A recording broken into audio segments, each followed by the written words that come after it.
The air in the port of Taranto on that November night is a ghost, heavy with the cold scent of salt, diesel fuel and damp rope. A brilliant, almost unnaturally large moon hangs in the sky, pouring a silver lacquer over the placid waters of the Mar Grande harbour. Here in this naval sanctuary, the great battleships of the Regia Marina rest at anchor. They are not merely ships, they are steel mountains, monuments to a nation's ambition, their colossal forms exuding an aura of serene invincibility. The night is quiet, punctuated only by the gentle sigh of water against their massive hulls and the distant rhythmic clang of a hammer on metal. It is a peace born of absolute confidence, a belief that the war, with all its chaos and fury, is something that happens elsewhere to other people. This fortress of steel and water was considered the safest harbour in the Mediterranean, a place where Italy's naval pride was not just stored, but celebrated. Within its protective embrace, shielded by layers of anti-torpedo nets and coastal batteries, the fleet was a perfect symbol of fascist power, modern, formidable and untouchable. But how does a fortress fall? It does not fall to a frontal assault, but to an idea. It succumbs not to overwhelming force, but to a single audacious question that no one inside its walls thought to ask. On this night, the question is not whether the fleet is strong, but whether its strength has made it blind, its power a gilded cage of arrogance that prevents it from seeing the real threat. Deep within the metallic heart of the battleship Littorio, Chief Engineering Officer Enzo Gallo moves with a quiet reverence. At 28, his world is not defined by ideology, but by the elegant certainties of physics and mechanics. His hands, stained with a permanent mix of grease and ink, are the hands of a man who speaks the language of blueprints and pressure gauges. To him, the Littorio is more than a weapon of war. It is a perfect machine, a steel cathedral where turbines sing a harmonious chorus of Italian ingenuity. He knows every pipe, every rivet, every gear, as if they were extensions of his own body. His faith is placed not in admirals or politicians, but in the meticulous calculations that brought this vessel to life. Enzo's pride is a precise, technical thing. He implicitly trusts the ship's revolutionary Pugliese torpedo defense system, an ingenious design of concentric cylinders meant to absorb and dissipate the explosive force of any underwater attack. He views it not as a mere defense, but as a mathematical proof of the ship's invincibility. It is a beautiful theory, elegant on paper and flawlessly executed in steel. Tonight, as he conducts a late-night diagnostic, the low, steady hum of the ship's generators is a comforting pulse, the heartbeat of a sleeping giant he is sworn to protect. If you've ever poured your soul into a creation you believed was perfect, you understand the depth of his conviction. It's a faith that feels as solid as the armor plate beneath his feet. Then a new sound threads its way through the night's familiar symphony. It is the drone of aircraft engines, but it is thin, almost pathetic. It lacks the confident roar of the Regia Aeronautica's fighters. It sounds old, tired, like a relic from a bygone war. For a moment it is dismissed as a friendly patrol, a nuisance in the otherwise perfect calm. But the sound grows, multiplying, a swarm of insects against the moonlit sky. It is the sound of an idea taking flight, an idea so audacious, so utterly improbable, that it had been dismissed by Italian command as impossible. The sound of slow canvas-covered biplanes, daring to approach a dragon's lair. Suddenly the sky erupts in a cacophony of light and violence. Anti-aircraft shells burst in fleeting, furious flowers against the darkness. Deep within the ship's guts, Enzo is thrown against a steel bulkhead by a monstrous, bone-jarring concussion that feels less like an explosion and more like the world being torn apart. The lights flicker and die, plunging him into a terrifying darkness broken only by the hellish red glow of emergency lamps. A high-pitched scream of twisting metal is followed by the deafening roar of the sea, an invading force breaking through the sacred walls of his cathedral. Alarms blare in a chaotic symphony of failure. The Littorio, a 40,000-ton Titan, lists sharply, a giant brought to its knees in less than 3 minutes by an enemy it never saw coming. In the suffocating darkness, broken only by the demonic red glow of emergency lights, Enzo's world is reduced to pure violent sensation. The air is thick with the acrid taste of cordite and the metallic tang of fear, a sharp contrast to the cold, invading salt water already swirling around his ankles. The deafening roar of the initial blast gives way to an even more terrifying sound, the steady, relentless hiss of the sea pouring into the ship's sacred innards. It is not the sound of a leak. It is the sound of an invasion, a violation. He feels the ship groan beneath him, a deep guttural tremor that travels from the steel plates into the very marrow of his bones. It is the sound of a titan in its death throes, and for Enzo it feels like the tearing of his own flesh, a physical agony mirroring the collapse of his mechanical universe. His mind, a fortress of logic and calculation, scrambles for an explanation, but finds none. The Poulier's torpedo defense system, a masterpiece of hydraulic engineering, was designed specifically to neutralize this exact form of attack. He can see the blueprints perfectly in his mind's eye. The outer hull, the void, the inner crushing cylinder designed to absorb and dissipate the kinetic energy of an explosion. It was a beautiful, elegant, and mathematically sound theory. Yet the evidence of its failure is all around him, in the twisted steel, the rising water, and the sharp, unnatural list of the deck. The laws of physics, the very gospel he has built his life upon, have been desecrated. This is not just a structural failure. It is an intellectual and spiritual betrayal, an impossible paradox made real. Chaos erupts into a symphony of desperation. Shouted orders are swallowed by the gurgling roar of the floodwaters. Men, once confident technicians and sailors, are now just figures scrambling in the dark, their faces illuminated in brief, ghostly flashes by handheld torches. They move through corridors that are now treacherous, sloping waterways, the cold, oily water rising from their knees to their waists. Their fight is a primal one, a frantic battle against time and the unforgiving pressure of the sea. They heave against heavy, watertight doors, their muscles straining to seal the breaches, to contain the wound. Every sealed compartment is a small victory against the inevitable, a desperate attempt to stabilize the dying giant and prevent it from capsizing completely in the shallow grave of the harbor. The Littorio does not sink with the dramatic finality of a ship lost in the deep ocean. Instead, it endures a slower, more humiliating demise. It settles onto the soft seabed of the harbor with a series of agonizing groans, the immense weight of its steel frame protesting its defeat. The angle of the list grows more severe, turning familiar decks and companionways into dangerous, slippery inclines. To the men outside, watching from the shore and from other ships, it is a sight of profound national shame.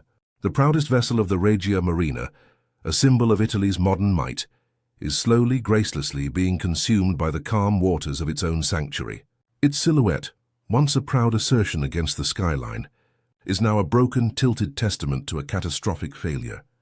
As the first pale fingers of dawn stretch across the sky, the true scale of the devastation is revealed in the cold, unforgiving light. The night's chaos gives way to a scene of silent, static horror. The Littorio rests heavily on the bottom, its main deck awash with seawater and slick with a rainbow sheen of oil that spreads across the harbor like a shroud.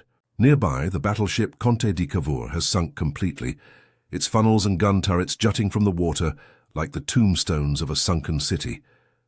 The impregnable fortress of Taranto has become a naval graveyard overnight, its defenses shattered not by a formidable fleet, but by a handful of obsolete, fabric-covered biplanes.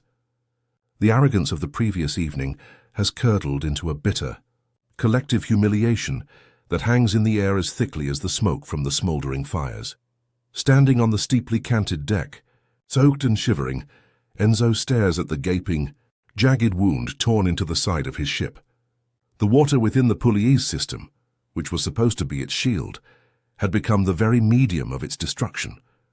The shock and the fear of the night before begin to recede, replaced by a cold, burning ember of obsession.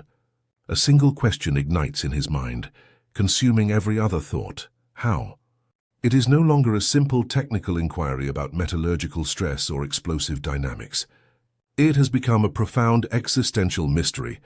How could an idea so perfect on paper fail so brutally in reality? How could a relic of the past outwit the pinnacle of modern engineering? If you've ever seen your most deeply held belief shattered before your eyes, you understand the fire that was lit in his soul. This question would become his new cathedral, the only thing left to believe in. In the days that followed, the chaos of survival hardened into the cold, grim work of salvage. Enzo, his face a mask of sleepless focus, was assigned to the damage assessment team. His new purpose was not to keep the ship alive, but to perform its autopsy. Each morning, under a sky that seemed cruelly indifferent and bright, he would board a small launch that ferried him out to the listing corpse of the Littorio. The vessel, his once proud cathedral, was now a public monument to failure, its wounded flank exposed for all of Taranto to see. He no longer felt fear or panic, only a hollow, all-consuming obsession. The question of how had become the central axis of his existence, a puzzle he would solve even if it meant dissecting his own soul piece by piece, rivet by agonizing rivet. In the process, his investigation began with a literal descent into darkness. Clad in heavy waterproof gear, he would lower himself through a hastily cut access hatch into the drowned bowels of the ship. The world below was a place of surreal, murky silence, broken only by the gurgling of his own movements and the drip of water from unseen places. The beam of his waterproof torch cut a nervous path through the black water, illuminating a ghostly ballet of floating debris, silt, and the rainbow sheen of oil. The air was thick with the stench of decay, a foul mixture of seawater, fuel, and rot. This was the sacred engine room, the heart of the machine, now a cold, flooded crypt. He moved with a diver's slow deliberation, his hands tracing the warped steel and ruptured pipes, feeling the raw, physical evidence of the catastrophe. Back in a makeshift office on the docks, the two worlds collided. Under the weak glow of a single bulb, Enzo would unroll the crisp schematics of the Poulier system, his grease-stained fingers tracing the elegant, confident lines that represented a world of pure, unblemished theory.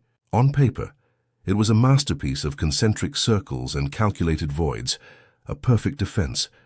Then he would look at the photographs and his own meticulous hand-drawn diagrams of the actual damage.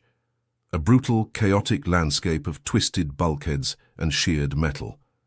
The contrast was a physical torment. The blueprints were a promise, a mathematical hymn to invincibility. The reality was a savage rebuttal, a testament to a fundamental, catastrophic miscalculation. The elegant theory had been murdered by a brutal fact, and Enzo was the detective assigned to the scene of the crime. The first fragments of the truth came not from the ship itself, but from intelligence reports on the attackers. The enemy was not a squadron of modern high-speed bombers, but a ghost from the previous war, the fairy swordfish. Enzo studied the specifications with a growing sense of disbelief and humiliation. They were biplanes, constructed of fabric stretched over a metal frame, with a top speed that a modern battleship could nearly match. They were slow, vulnerable, and by all logical metrics obsolete. The image of these fragile string and canvas machines flying into the teeth of Taranto's formidable anti-aircraft defenses was so audacious it bordered on suicidal. Yet they had succeeded. This was the first contradiction. Italy's futuristic steel titan had been crippled by an enemy that belonged in a museum, a humbling lesson that the future does not always defeat the past. The next piece of the puzzle was the weapon itself. Italian Naval Command had long considered a torpedo attack within the shallow waters of the Mar Grande harbor to be an impossibility. Standard aerial torpedoes required a significant depth of water to arm themselves and to avoid plowing into the seabed upon release. It was a tactical certainty, a known limitation that had bred a fatal sense of security. But the British had not accepted that limitation. Enzo learned through intercepted communications and expert analysis that they had ingeniously modified their torpedoes, fitting them with special fins and magnetic detonators that allowed them to run true in just a few meters of water. They had not defied the laws of physics. They had simply understood them better, turning a perceived sanctuary into a perfectly calibrated killing field through sheer ingenuity.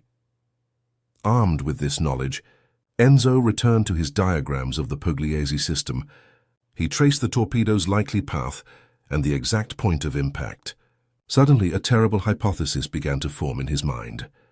The system was designed to absorb a blast in the open ocean, where the external water pressure provided a consistent resistance. But here in the shallow harbor, the explosion had behaved differently. The blast wave, instead of being dissipated outward by the crushing cylinder, had been channeled by the unyielding seabed and the unique hydrodynamics of the confined space. The very water contained within the Pugliese system, intended to be a liquid shield, had acted as an incompressible medium, transmitting the full, devastating force of the explosion directly into the ship's vital organs. Like a hydraulic hammer, the technical answer, when it began to crystallize, offered no comfort. It only opened the door to a more profound and disturbing question. The flaw was not merely in a set of calculations or a specific design feature. The true flaw was in the assumption of invincibility itself. The Italian command had built a fortress, designed to repel the threats they expected, while their enemy had quietly mastered the threat they had dismissed as impossible. It was a failure of imagination, a strategic blindness born from the arrogance of power. Enzo realized he was not just investigating a metallurgical failure or a tactical blunder. He was uncovering the anatomy of hubris, the precise point where unwavering confidence becomes a fatal vulnerability. And the most advanced armor is pierced by a simple, audacious idea. With his meticulously drawn diagrams and carefully compiled notes, Enzo presented his nascent theory to a panel of senior naval officers. The room was heavy with the scent of stale cigar smoke and the unspoken weight of collective shame. These were men whose careers were forged in the crucible of tradition and naval doctrine, their faces weathered maps of pride and authority. As Enzo spoke of hydrodynamics, of incompressible fluids and the unexpected amplification of blast waves in shallow water, he could feel their skepticism hardening the air. They were not listening to his physics. They were hearing an accusation. They wanted a simple villain, a traitor, a manufacturing defect, an enemy superweapon. They did not want to hear that the flaw was in their own brilliant, celebrated design, a weakness born from the very core of their strategic philosophy. His words, meant to illuminate, were instead casting a shadow on their honor. The resistance was given a voice by a decorated admiral, a man whose silver hair and stern jaw seemed carved from the same steel as the ships he commanded. He rose slowly, his gaze sweeping over Enzo with a mixture of pity and contempt. "Chief Gallo," he began, his voice a low rumble of authority, "your theory is inventive, but it smells of the classroom, not the sea." He spoke of British luck, of the unpredictable fortunes of war, of the valor of the sailors who fought to save the ship. He painted a picture of a heroic struggle against overwhelming odds, not a systemic failure. In his world, battles were lost to superior force or a failure of courage, not to a miscalculation in a blueprint. He was subtly reframing the disaster, transforming a lesson in engineering into a tale of martyrdom. He was telling Enzo and everyone in the room that it was more honorable to be defeated by a formidable enemy than by their own arrogance. That night, alone in his small quarters, the Admiral's words echoed in Enzo's mind, planting seeds of doubt. He stared at his own calculations until the numbers blurred into meaningless symbols. Was he a fool? Was he so desperate to find a logical explanation that he was inventing a complex fiction to avoid the simple, brutal truth of chaos? Perhaps the Admiral was right. Perhaps it was just a freak occurrence, a one-in-a-million shot that no engineer could have predicted. The weight of the entire naval command of a century of tradition pressed down on him. To continue his investigation was to stand alone against the very institution he had sworn to serve. It was an act of profound insubordination, driven by a conviction that now felt fragile and thin, a single flickering candle in a hurricane of institutional denial. He felt the crushing loneliness of a man who suspects the gods he worships are false. Days turned into a week of frustrating circular arguments and polite dismissals. Then, while combing through archive design proposals, in a dusty records office, he found it. It was a footnote in a preliminary report from a junior engineer, written years before the Littorio was even laid down. The note raised a theoretical concern about the Poulier system's performance in confined, shallow water anchorages, suggesting the hydraulic dynamics could be unpredictable. A handwritten comment in the margin, initialed by a senior designer, dismissed the concern as academically interesting but operationally irrelevant. It was a ghost, a whisper of a warning that had been ignored. The paper felt electric in Enzo's hands. This was not just his theory anymore. It was a documented possibility that had been deliberately overlooked. The blindness was not a product of the attack. It was a pre-existing condition, a quiet, festering symptom of institutional overconfidence. Armed with this small, powerful piece of paper, Enzo changed his approach. He sought out a younger, more pragmatic commander, a man known more for his interest in technology than his reverence for tradition. In a quiet office, away from the intimidating gaze of the admirals, Enzo laid out his case again. This time he did not speak of failure or blame. He spoke of the future. He framed his discovery not as an indictment of the past, but as a critical lesson needed to save the other ships of the Littorio class, to prevent another Taranto. He presented the problem not as one of pride, but of survival. He appealed to the commander's logic, his duty to the men who were still alive. "We cannot afford for this to be operationally irrelevant again," Enzo stated, his voice steady and firm, the doubt replaced by a cold, hard certainty. He was no longer just an engineer. He was an advocate for a truth that could save lives. The commander listened, his expression unreadable. He saw the logic, the undeniable physics of the argument, but he also saw the political reality. To officially acknowledge such a fundamental design flaw would be a devastating blow to the regime's propaganda, which had hailed the Littorio class as the pinnacle of naval engineering. It would admit a weakness that the enemy could exploit. The institution's response, when it came, was not a direct refutation, but a wall of suffocating silence. Enzo's access to the salvage site was restricted. His requests for further metallurgical analysis were indefinitely delayed. He was quietly reassigned to a mundane administrative role, a clear and unmistakable message to cease his inquiry. The system was not interested in the truth. It was interested in its own preservation. The truth was now a liability, and Enzo, its messenger, had become a threat to be managed. He stood on the shore, looking out at the crippled form of the Littorio, a monument now not only to a military defeat, but to a deliberate, enforced ignorance. The confrontation was over and he had lost. But in that loss, something inside him settled into a new kind of resolve. The fight had never truly been about proving his theory to the admirals. It was about finding a truth that honored the reality of what had happened in the ship's dark, flooded belly. It was for the men who had trusted the steel walls around them. He now understood that the Poulier system had failed long before the torpedo struck. It failed in a quiet office where a warning was dismissed. It failed in the minds of men who believed their own creations were infallible. The real enemy was not the canvas-winged biplane, but the arrogance that prevented them from ever looking up at the sky and imagining it was a threat. Exiled from the official investigation, Enzo's world shrank to the dimensions of a small, rented room smelling of dust and stale coffee. Here, under the solitary glare of a bare bulb, the blueprints of the Littorio were no longer technical documents, but sacred scrolls, their crisp lines a map to a fallen kingdom. He traced the elegant curves of the Poulier system again and again, his fingers following the paths of pipes and the precise geometry of the concentric cylinders. He was no longer looking for a flaw in the steel or a weakness in a weld. He was searching for a ghost in the machine, a hidden principle that everyone, including himself, had overlooked. His obsession was a quiet monastic ritual, a search for truth in the silent language of lines and numbers, far from the proud, defensive postures of the admirals who had cast him out. The revelation did not come from the drawings of the ship, but from a crude sketch he made of the harbor itself. He drew the ship, the shallow water and the hard, unyielding seabed below. It was then that he saw it. The Poulier system was a masterpiece designed for the vast, forgiving depths of the open ocean, where the immense pressure of a blast could dissipate into the infinite cushion of the sea. But Taranto was not the ocean. It was a basin, a container. The water, which was supposed to be the system's lifeblood, a fluid shield designed to absorb and soften an impact, had been transformed by its environment. In the shallow harbor, trapped between the hull and the seabed, the water had nowhere to go. It could not be compressed. Instead of acting as a cushion, it had become a conductor, a perfect medium for transmitting violence.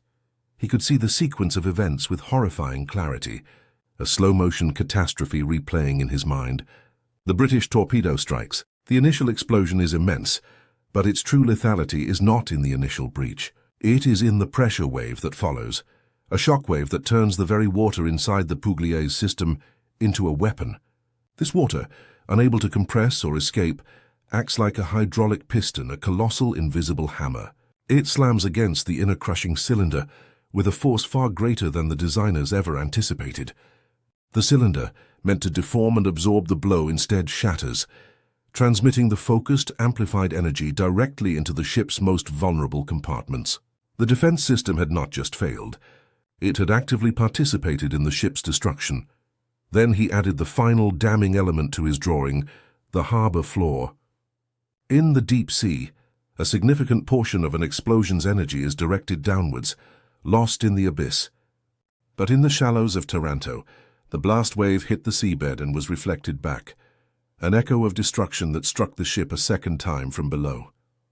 This unseen blow compounded the initial impact, turning a single torpedo into a multi-directional assault. The very ground upon which the fortress was built had become its accomplice in ruin. The safety of the harbor, its calm and shallow waters, was the fatal illusion. It was a perfectly designed trap, and the Regia Marina had sailed its proudest vessel right into the center of it, believing it to be a sanctuary. The ship was not just attacked, it was ambushed by the laws of physics themselves. The elegant circles of the Poulies system now looked to him like the bars of a cage. It was a structure built with immense precision and confidence, designed to repel a specific, well-understood threat, the conventional torpedo of the open sea. But its very perfection made it rigid, inflexible, and blind to any danger that did not conform to its expectations. The Italian command had built a perfect defense against the enemy they knew, while the British had simply changed the nature of the attack. They had not built a stronger weapon.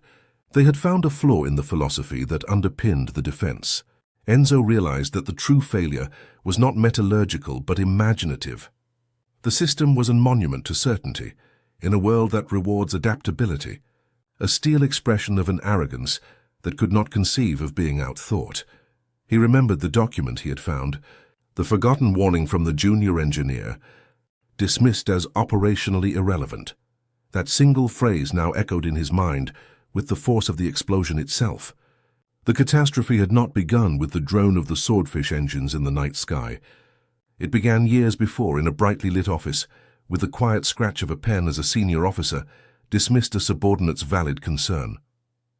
It was a failure born not of malice, but of the casual arrogance of authority, the reflexive certainty that comes with power.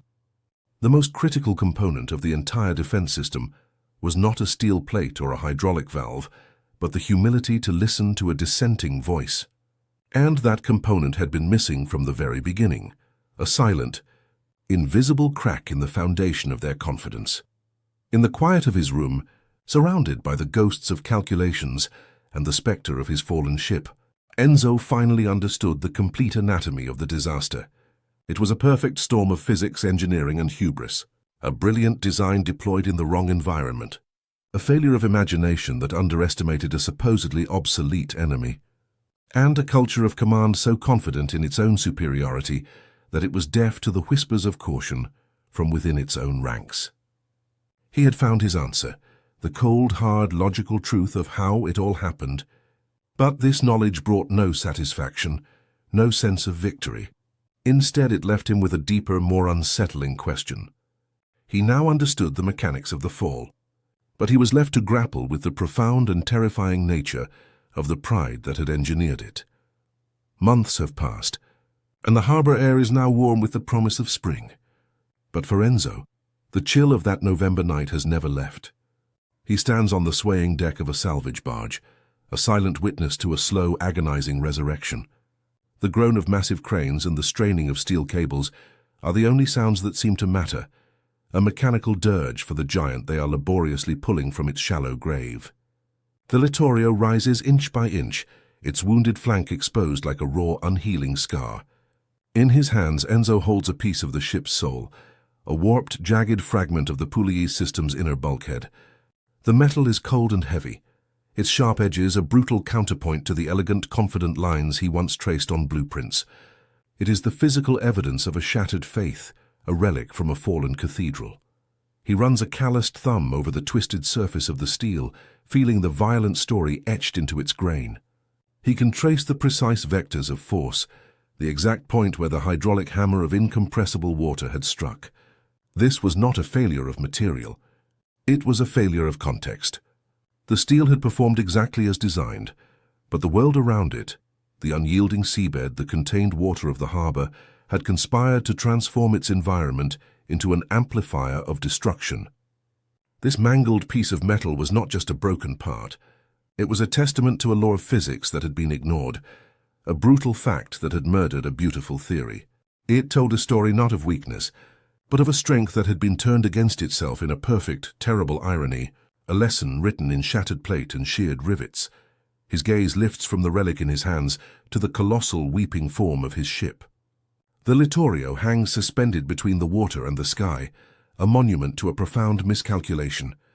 And in that moment, as he watches the water cascade from its decks, the technical questions that had consumed him for months finally dissolve, replaced by a devastatingly simple human truth. He sees not a battleship but a tomb of pride. He thinks of the enemy, not as a force of superior technology, but as a flight of ghosts. The image of the slow, fragile swordfish biplanes, their canvas wings illuminated by the moon, and the blossoms of anti-aircraft fire, fills his mind. They were absurd, obsolete, and utterly magnificent. They were an idea given wings. The British did not win with a better machine. They won with a better idea. They did not possess stronger steel or more powerful engines. They possessed a more powerful imagination. While the Italian command saw an impregnable fortress, the British saw a perfectly designed cage. Where the admirals saw the tactical impossibility of a shallow-water torpedo run, their enemy saw an engineering challenge to be solved with ingenuity and daring. They looked at an obsolete weapon and understood that its very weakness, its slow speed, made it the perfect tool for a precise, low-altitude attack. The victory at Taranto was not a triumph of arms, but a triumph of perspective. It was a lesson that the most advanced weapon is useless in the hands of those who can no longer imagine being defeated. The Littorio was not sunk by a torpedo. It was sunk by the weight of its own myth. It was sunk by the quiet certainty in the minds of men who had come to believe their own propaganda. It was sunk in that dusty office years before, when a junior engineer's warning was dismissed with the scratch of a pen as operationally irrelevant. The Poulier system, a marvel of engineering, was also a monument to that fatal arrogance. Its perfection was its flaw, for it left no room for doubt, no allowance for the unimagined. The true enemy was never the fairy swordfish. It was the comforting, corrosive belief in their own invincibility, a blindness that prevented them from ever looking up at the sky and seeing the impossible flying towards them. Enzo opens his hand and lets the piece of twisted metal fall to the deck of the barge. It lands with a heavy, final clang, the sound of a question that has finally been answered. He looks at his own hands, no longer the confident servants of a perfect machine, but the humbled witnesses to its fall. He now understands that true strength is not forged in steel, but in the humility to acknowledge one's own vulnerability. The most impenetrable fortress is not the one with the thickest walls, but the one whose architect never stops searching for a crack. The sun glints off the oil-slicked water of the harbor, and for the first time in months Enzo feels not shame, but a quiet, chilling clarity. The war for the sea would continue, but the most important battle had already been lost, long before the first shot was ever fired. The sounds of the salvage, the straining groans of winches, the sharp commands of men, the agonizing protest of a million rivets are the sounds of a ghost being forced back into the world of the living. For Enzo, watching from the barge, the noise is a distant chorus to the profound silence that has taken root in his soul. The Littorio, his steel cathedral, emerges from the water not in triumph but in shame, weeping seawater and rust from its gaping wounds. It is no longer a symbol of power, but a colossal, dripping testament to a broken faith. Each inch it rises from the harbor floor is a painful exhumation, bringing a buried truth into the harsh light of day. He sees now that the ship was not just a machine of war. It was an argument, a bold statement of certainty, and the sea had just delivered its brutal, irrefutable reply to that claim. The echoes of Taranto's fall would travel far beyond the Mediterranean, carried on radio waves, and in the hushed conversations of naval attachés across the globe. This single audacious night served as a grim prophecy for the entire age of the battleship. It demonstrated with brutal clarity that the titans of the sea, the floating fortresses that had dominated naval strategy for half a century, were now mortally vulnerable to the sting of an insect. The lesson was not lost on the world's other great navies. In Japan, officers would study the attack with meticulous attention, seeing in the flight of the obsolete swordfish a blueprint for their own devastating ambitions. The fall of the Littorio was not just the sinking of a ship, it was the cracking of a foundation, a tremor that signaled the violent birth of a new era of warfare, one that would be decided from the sky. At its very heart, this was never a contest of steel against steel. It was a confrontation between two opposing philosophies, two different ways of seeing the world. The Littorio represented the culmination of industrial might, a rigid belief that any problem could be solved with enough mass, enough engineering, enough brute force. It was a monument to the known, a fortress built to repel a predictable and well-understood enemy. The fairy swordfish, by contrast, was a vessel of pure imagination. It was a fragile, outdated machine armed with the most powerful weapon of all, an idea that defied convention. It represented the power of seeing a weakness where others saw only strength, of turning a limitation into a decisive advantage. The slow canvas-covered biplane did not overpower the battleship. It simply outthought it, proving a timeless law of conflict. The fatal flaw was never etched into a blueprint or forged in a foundry. It was a human flaw, cultivated in the quiet, confident minds of men who had forgotten how to doubt. Hubris was the ghost in the machine, the invisible crack in the armor that spread long before the first torpedo struck. They had built a perfect answer to a question everyone was asking, while their enemy was busy formulating a new question entirely. The dismissal of that junior engineer's warning, the certainty that the harbor was too shallow, the faith in their own technological superiority, these were the true weapons that sank the Littorio. They reveal a profound and dangerous irony, that the most vulnerable fortress is the one that believes itself to be impregnable. The real defense system is not a wall of steel, but a culture of humility, a willingness to listen for the whisper of a threat in an operationally irrelevant footnote. Standing on the deck of the salvage barge, Enzo is a changed man. The fire of his obsession has cooled into the quiet ash of understanding.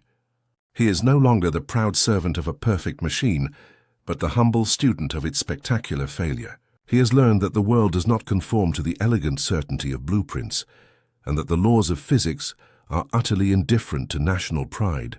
His journey into the drowned heart of his ship was a journey into himself, forcing him to confront the fragility of his own convictions and the dangerous comfort of unquestioned belief. He now understands that the greatest engineering project is not building a ship, but building a mind open enough to see its own potential for error. If you believe the hardest lessons are the ones that truly shape us, share in the comments what this story of a fallen giant has taught you. The Littorio would sail again, its wounds patched, its steel skin gleaming once more under the Mediterranean sun, but it would forever carry the invisible scars of Taranto. It was no longer a symbol of invincibility, but a solemn reminder, a floating memorial to a painful and necessary truth. A nation had learned in the space of a few terrifying minutes that true strength is not found in the thickness of one's armor, but in the honest acknowledgement of one's own vulnerability. The story of its fall is a lesson written in twisted steel and flooded compartments, a timeless warning against the quiet poison of pride. For the most impenetrable fortress is not the one that can never be breached, but the one whose architect never, for a single moment, forgets that it can.